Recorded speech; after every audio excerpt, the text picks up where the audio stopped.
Yang ketujuh, sungguh, kata dalam hadis Rasulullah di Hadis Sholihin, sungguh satu kali bertasbih itu lebih baik daripada dunia dan seisinya di catatan amalan seseorang.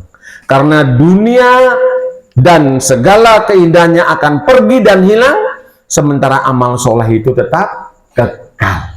Bapak bayangkan, satu kali kita mengucapkan tasbih alhamdulillah itu lebih mulia daripada dunia dan seisinya. Karena dunia dan seisinya bakalan punah, ucapan kita alhamdulillah tidak akan punah karena dicatat oleh Allah. Itu ucapan kita. Sama dengan tadi pagi, Pak. Maaf tadi pagi, tadi Isya. Kita Isyaan Bapak Ibu, waktu Isya yang tepat tadi masuk jam 7 lewat sekian atau jam 7 kurang sekian sudah terlewatkan, Pak. Hilang itu. Tapi jejak kita sholat di masjid tadi itu tidak akan bakalan hilang. Itulah hebatnya perbuatan baik. Mengucapkan alhamdulillah takkan pernah lekang dan takkan pernah hancur ucapan kita itu. Tetapi dunia tempat kita mengucapkan bakalan hancur. Bagaimana hebatnya Rasulullah menyampaikan kepada kita. Maka ibu-ibu, bapak-bapak, lidah kita ini kita manfaatkan banyak zikir kepada Allah. Mau berdiri nanti sulit, bismillahirrahmanirrahim. Baru berdiri tegak dulu, alhamdulillah. Nikmatnya luar biasa, Pak. Ketika kita sakit, disitulah kita paling dekat dengan Allah. Karena banyak mengeluh kepada Allah, jangan kepada manusia. Pada manusia malah seneni, Pak. Aku bojone, aduh mah dengkulku, walah dengkulku, nang omah dengkulku, nang jobo, wah ya, aduh batin ku ora tau, malah prihatin tak beli obat, malah ngunek-ngunek ke. Sabar ya Allah, sabar, ini cobaan bagi kita. Jangan ngeluh Pak sama istri. Pak sakit dengkulnya, enggak kok, enak tenang. Gitu aja Pak. Enak tenang kok angel melakukannya ya, sekarang ngene kuwi. Mengeluhlah pada Allah, ya Allah, meskipun dengkulku sakit, aku tetap sholat. Mas, Bapak Ibu sekalian berbahagia, sangat mulia hidup manusia ini Bapak Ibu, karena penciptanya adalah Allah Subhanahu wa Ta'ala. Bapak Ibu, terakhir, agak panjang. Pertanyaan kita adalah, kepada siapa kita berbuat baik? Khairun nas anfa'uhum linnas. Kepada siapa kita berbuat baik Bapak Ibu? Buka Quran surat An-Nisa ayat ke 36. Bismillahirrahmanirrahim. Wa'budullaha wala tusriku bihi say'an wabil walidaini ihsana wabizil kurba wal yatama wal masakin wal jari zil kurba wal jari lil junubi was sahibi bil jambi wabnis sabili wa malakat aimanakum innallaha la yuhibbu makana muhtalan fakhura. Bapak Ibu, kepada siapa kita berbuat? Pertama Bapak Ibu, Allah menyampaikan dalam surat ini adalah sembahlah Allah. Perbuatan baik kita. Dilanjutkan, kalau sudah menyembah Allah, jangan mensirikkannya, jangan membanding-bandingkannya. Membandingkannya begitu Bapak, begini Bapak Ibu, kadang-kala kita ini masih banyak, mohon maaf ya, kalau melakukan sesuatu itu bulan suro, seolah-olah kita takut. Wah johak malam ini seperti pas geblake Bapak Ibu, itu sudah membanding-bandingkan. Maka Allah mengatakan sembahlah Allah dan jangan membanding-bandingkannya. Yang kedua Bapak Ibu sekali berbahagia, kita diminta oleh Allah wabil walidaini ihsana, berbuat baik kepada orang tua. Tadi Pak Nur saya tanya, 3 tahun beliau di sini, itu kesempatan emas. Maka ketika meninggal ayahanda, seharusnya yang ditangisi Pak Nur itu bukan meninggalnya sang ayah, hilangnya pintu surga. Betul Pak, hilangnya pintu surga ketika Bapak Ibu kita pergi Pak. Udahlah nggak apa-apa, memang kulun nafsin za'iqatul maut. Tapi ingat, hubungan kita sama orang tua jangan pernah terputus. Kita semua nih status yang paling abadi adalah sebagai anak.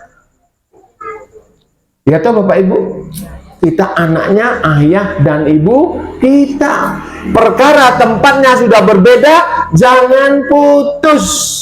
Perbanyak kita berdoa kepada Allah. Rabbighfirli wali walidayya warhamhuma kama rabbayani shahira. Jenengan berbuat baik banyak karena amal ibadah jenengan tidak hanya kembali kepada Bapak Ibu, tapi juga mengalir kepada ayah ibu kita. Hebatnya Allah seperti itu, Pak. Kita ini karya besar ayah kita, karya besar ibu kita. Ketika kita berbuat baik, maka amal itu meleleh sampai ke ibu kita, sementara kita tak terkurang sedikit pun pahala yang dapat dari Allah.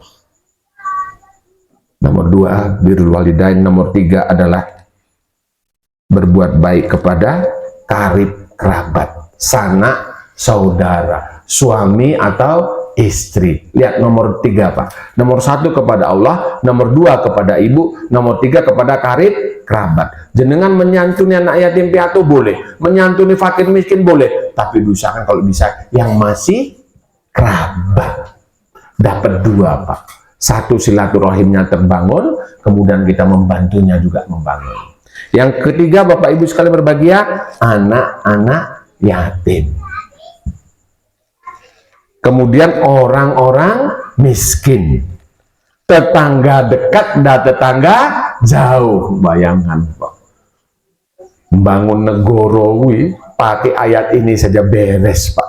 Tapi banyak orang berpaling. Lihat, Pak, jogo tonggo waktu kena COVID.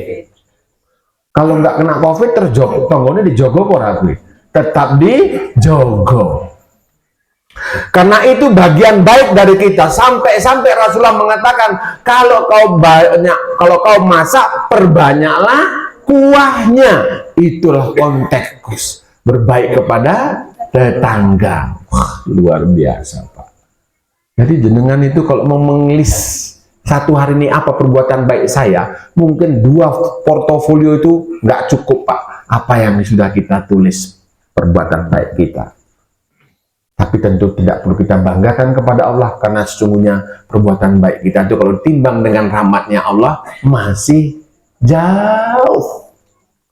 Kemudian Bapak Ibu, setelah kerabat tetangga, teman sejawat, teman sekantor, teman sekerja, teman sehobi, hobinya yang baik-baik, kita bantu. Kemudian yang berikutnya Ibnu Sabil, orang yang sedang berpergian, musafir, bantu, Pak. Bantu, Pak. Gak usah mengharap, tapi Allah akan membalasnya. Kemudian yang ke-9 adalah Bapak Ibu, berbuat baik kepada hamba sahaya yang kamu miliki. Apa itu hamba sahaya? Rewang, pembantu. Hati-hati, Pak. Mohon maaf, Pak, bapak-bapak yang punya pembantu. Jangan sekali-sekali pembantunya disepelekan. So, di akhirat akan diminta pertanggungjawabnya pembantu jadi saksi. Anas bin Malik, Bapak pernah dengar siapa itu? Pembantunya Rasulullah berapa tahun? 10 tahun. Apa katanya? Enggak pernah aku mendengar Rasulullah marah, melarangku, mengomentari pekerjaanku. Lihat, Pak. 10 tahun. Makanya saya katakan kepada bapak-bapak Indonesia, kalau bapak-bapak punya pembantu, makanan yang kita punya harus sama persis dengan makanan pembantu kita. Jangan kene orang tek baru dikasih kepada pembantu kita. Jangan, Pak, itu jolim, Pak. Mana tuh sih paling hebat, Pak? Juragannya apa pembantunya, Pak? Juragannya bisa gagah, bisa mentereng itu karena pembantunya, Pak. Allah sampai menyebutkan loh di sini, berbuat baiklah kepada hamba sahaya. Nah, kalau nggak kuat berbuat baik kepada hamba saya, orang sama pembantu, Pak. Lakoni dewe, malah lebih enak, Pak. Wah, kumbane kok akeh nengke wae sesuk wae.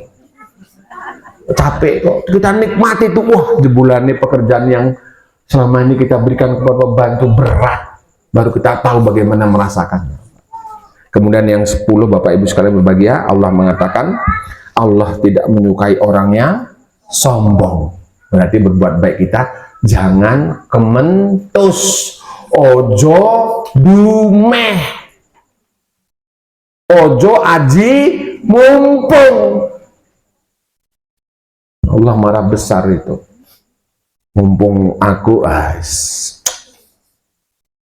jenengan tahu Namrud, raja jolim apa raja apik wih?